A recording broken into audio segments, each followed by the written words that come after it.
আমার ছেলের আজকে স্কুলে গিয়ে প্রেশার কমে গিয়ে মাথা ঘুরে সে এক বিশাল কাণ্ড।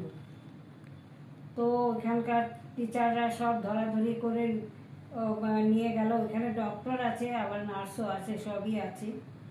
কিন্তু সঙ্গে সঙ্গে যা যা করার সবই করেছে, ওষুধপত্র, জল, তারপরে সব কিছু করেছে। আসলে কি জানো তো, ও এত চিন্তা করে যে প্রেশার, এমনিতেই তো প্রেশার আছেই, কিন্তু ওই চিন্তার জন্য আরো বেশি প্রেশার বেড়ে যায়। তো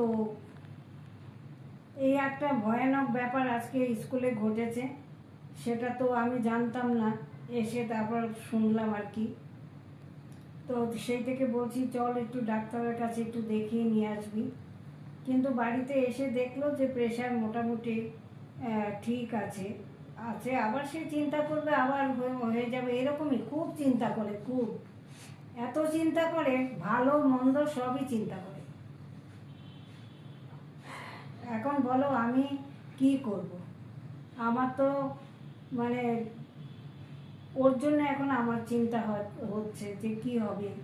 এত এই প্রেশার যদি, এমনিতেই তো প্রেশারের রুগী এরা, আমারও প্রেশার, কিন্তু ওর মতন এতটা নয়।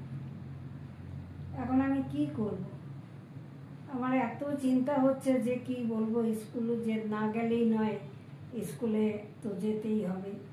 এতদিন তো স্কুল ছুটি ছিল, এই আর কি। দুশ্চিন্তা ছাড়া আর চিন্তা ছাড়া ও তো আছেই, আমারও চিন্তা হচ্ছে এখন কি করবো জানি না। খুব ভয়ও লাগছে আমার।